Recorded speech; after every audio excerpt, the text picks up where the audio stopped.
Welcome everyone, Christine here with Greasus, Goldtooth, in Total War Warhammer 3 Immortal Empires, Omens of Destruction DLC, patch 6.0. The new Overtyrant has arrived and, well, let's just say he has quite a lot on offer in his new campaign over here. Now, I've covered already the Ogre rework, the Ogre Hall, if you will, and the changes made to it. But simple matters, you get the ability of recruiting every hero at tier 2, increasing capacity at tier 3, you can get lead belchers at tier 3, you can get yetis, giants, a whole bunch of things that you didn't before. The Ogre economy is also better. And on top of that, every Ogre army can get the tunneling stance, so underway stance, you do have it available to Ogres now. But that is the Ogres as a race. What about Greasus? Well, he starts with 2 tier 1 settlements. That isn't especially great, I'm not gonna lie, but it is also a lie. A flat out freaking lie at that. So the first thing you would want to do is get the trade agreements on me. That would also prevent you from having a war declared on you. So you still have like Carcassonne, you still have the Cross Clubs, you still have the Sons of the Mountain to deal with in a campaign.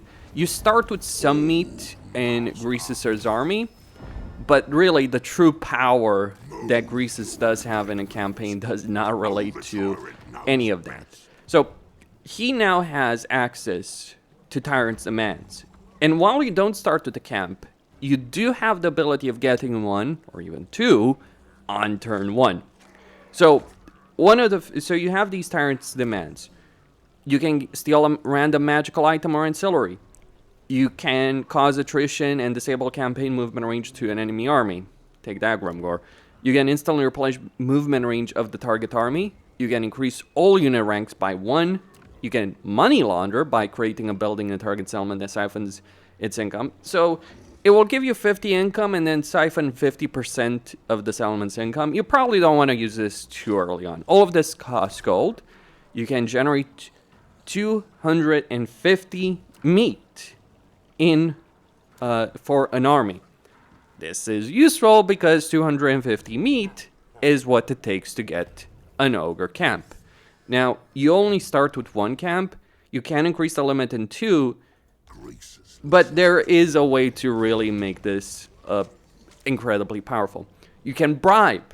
So remember how we could bribe in Medieval 2? Like, you know, bribe a character, or even Shogun 2 really, bribe a character, bribe an army?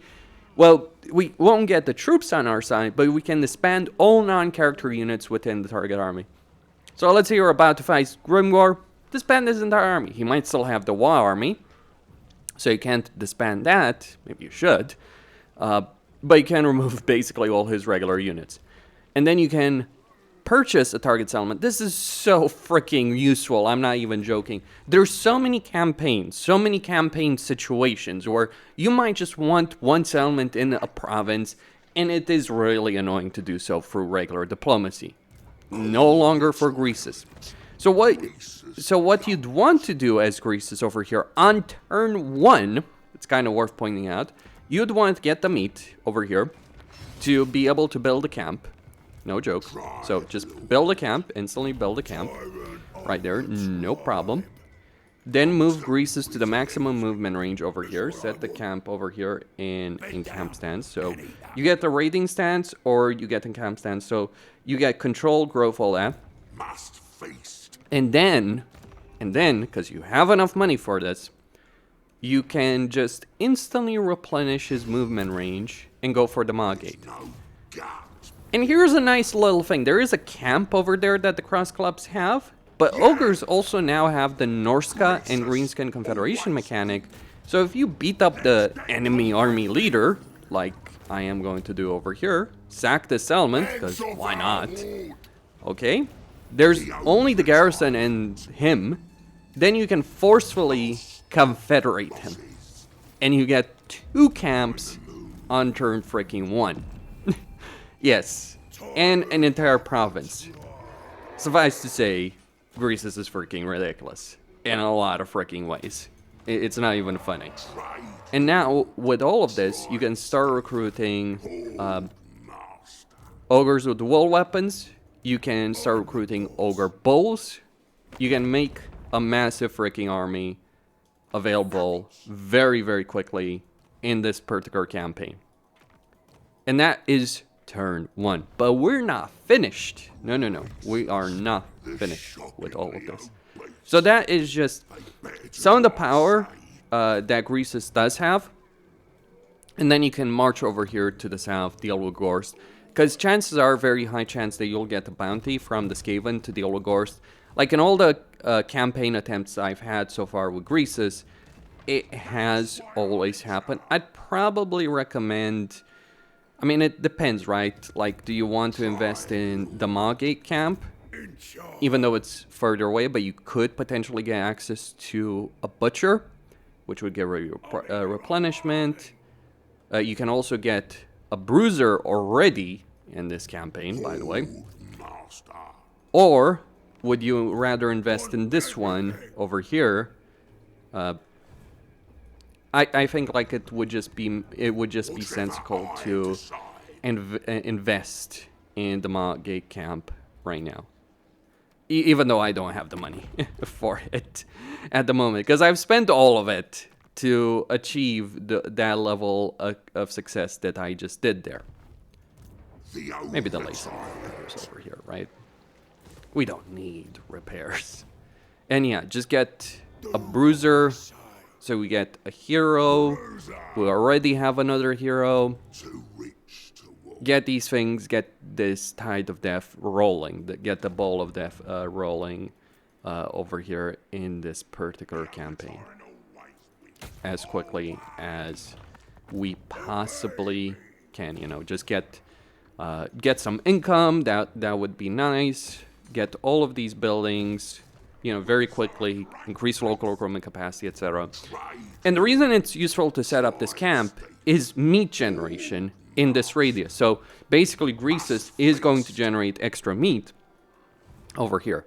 But then on top of that, you have 20 diplomatic relations with ogres and 50% income with trade tariffs. In terms of lord effects, you get 50% income from looting and sacking settlements, and everyone has their price. -8 leadership, -24 melee attack. Big names, I forgot to mention this in the Ogre rework video, big names now stack. So you can have all of these big names, like win a battle against an army with a dragon, and your turn with over 1,000 meat, and your turn with 5,000 income, win a siege battle. Pretty damn easy, actually, all things considered, to get all of this. In terms of skill line, you get, basically you get the same skills as the Tyrant. So you get greater girth, you get impressive wealth, so recruitment cost, recruit rank, local recruitment capacity, income from raiding, income from sacking and looting settlements. Now, with the Tyrant, you can only have one of these. With Greasus, you can have all of these. Then you have Tribe Stealer, which gives you 1 population surplus point for newly captured settlements, 30 diplomatic relations, you're looking at +50, -10% construction cost, tradable resources +20%, extra 20% trade tariffs. That is ridiculous.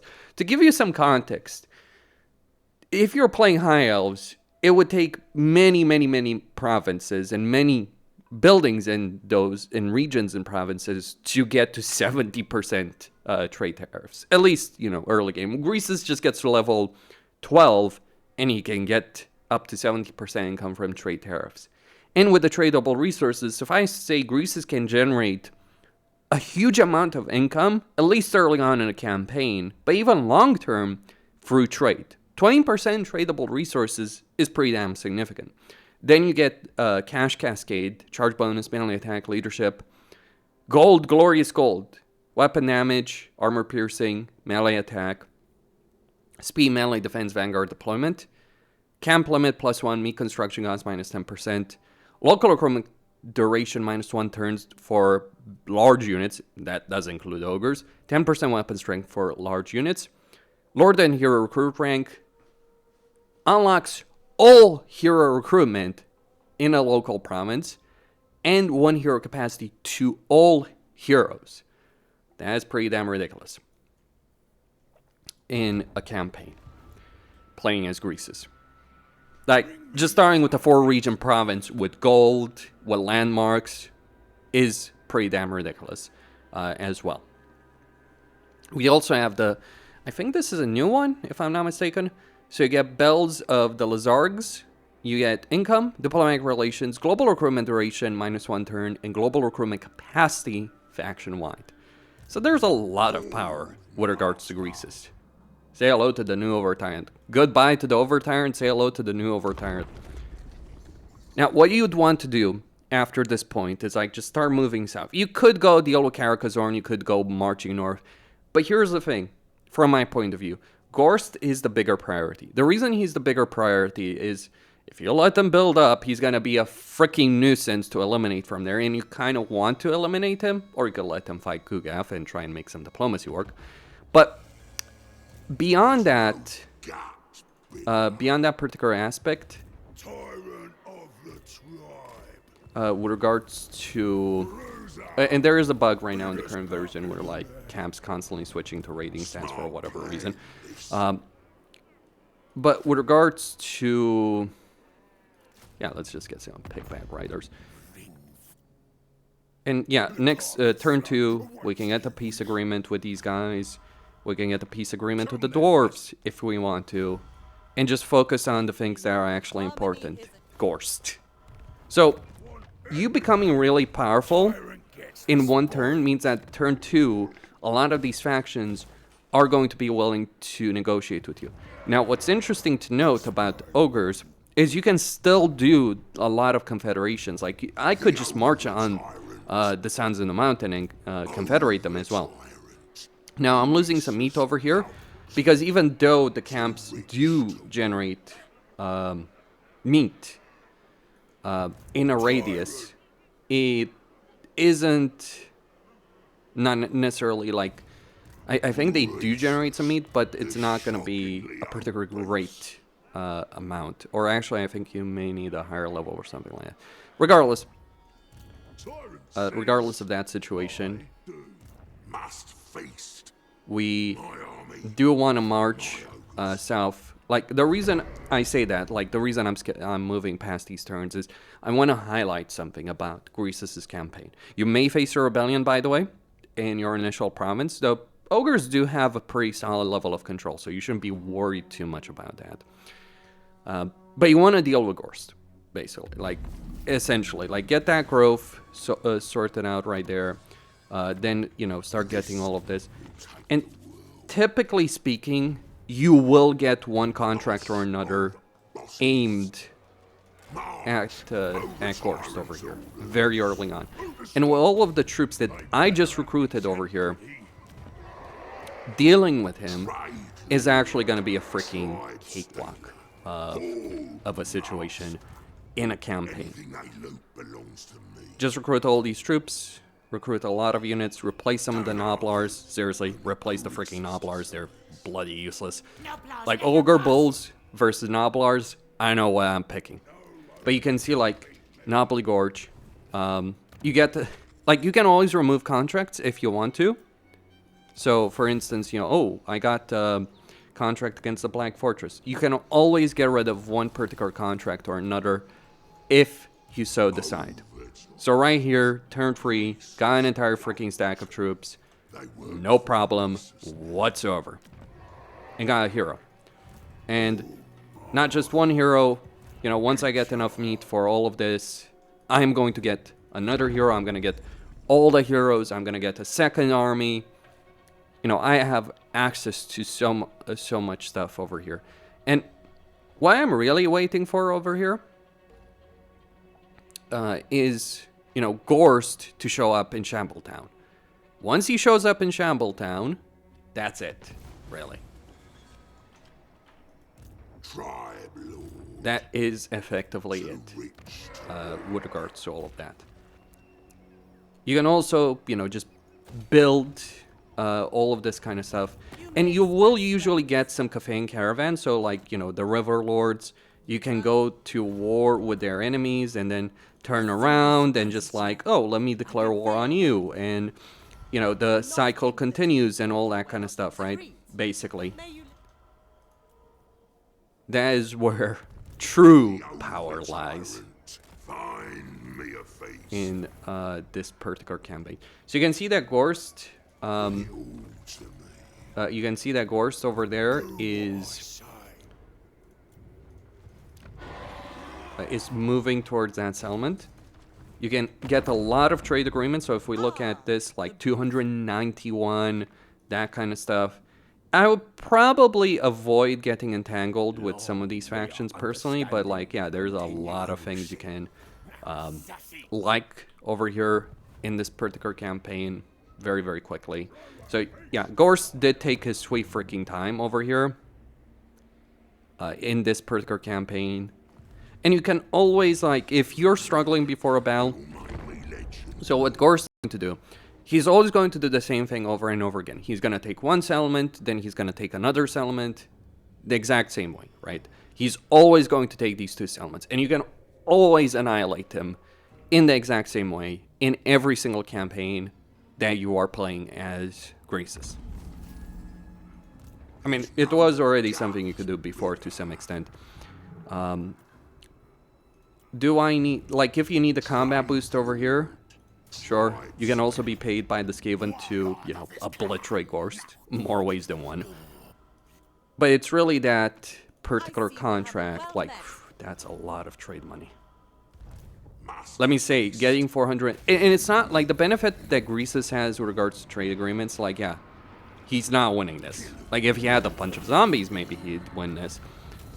But he doesn't have a bunch of zombies. Get the meat, sack the settlement. Get the meat, send it to the camp. Or not. That's up to you.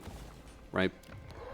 You know, just keep getting a lot of this stuff sorted out. You don't even need the growth anymore. Right here. And this contract, you know, camp construction minus 50%, so you know, just wait a bit with regards to that. Keep generating, like, camps do generate a passive amount of meat for themselves. Over here in terms of research, what you would want would, like, there's various ways to increase camp limits, but what you probably want would be tribal gathering over there. Like, the camp limit benefit I got kind of, like, pointless, right? Because I got 2 camps on turn 1. Over here with him, you probably would want looter. Like, you don't want to buff combat units because we still have the same crappy situation, like, where, oh, we can give Ogre Bull some melee attack, but it's not useful later on because you want to use different units later on. So that is absolutely a freaking factor in the kind of decisions that we want to make over here in this particular campaign. So yeah, you know, maybe send some meat, maybe wait a turn, sack more settlements, go for Gorst. The objective will typically be to raise or sack the following settlement. And look, keep canceling the contracts you don't need. Maybe you'll get another Skaven contract to take Gorst's main settlement for more resources, then you turn around and you obliterate the Skaven. Also, you can sell a forest, by the way, to Xiaoming and get an alliance with him in this entire process very, very easily. So, ooh, that's nice. That is really nice. So, yeah, just cancel these contracts. Let's set up an ambush right there. You know, get a hunter over there. Because the campaign movement range, like, you already have a fire belly as a starting unit, so you don't need another one. And, you know, keep using these kind of abilities right here. Like, you know, disable campaign movement range, that kind of stuff.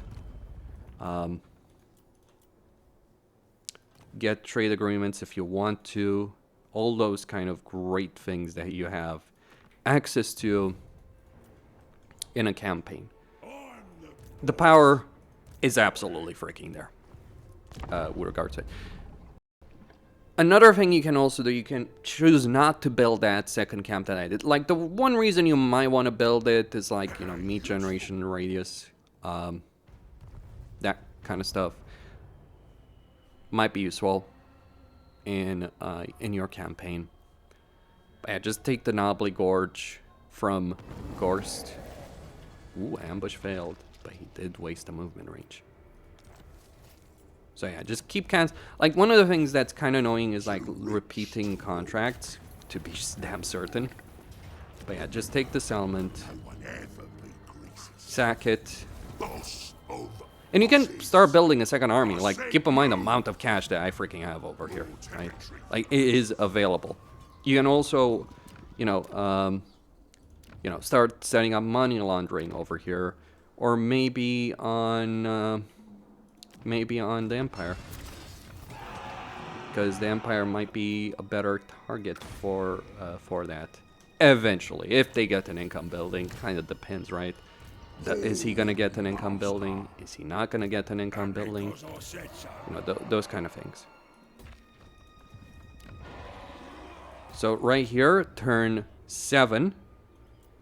I'm already in a position right here to get casualty replenishment hero. To get a bunch of income. Don't get an extra fire belly building until you can actually increase the freaking capacity of fire bellies. And yeah, just get an extra camp. You might want to invest in just picking up extra resources. Greasus campaign in a nutshell. Freaking ridiculously good in a lot of ways, I think. Let me know what you guys prefer, Greasus or Scrag. I'll cover Scrag next up.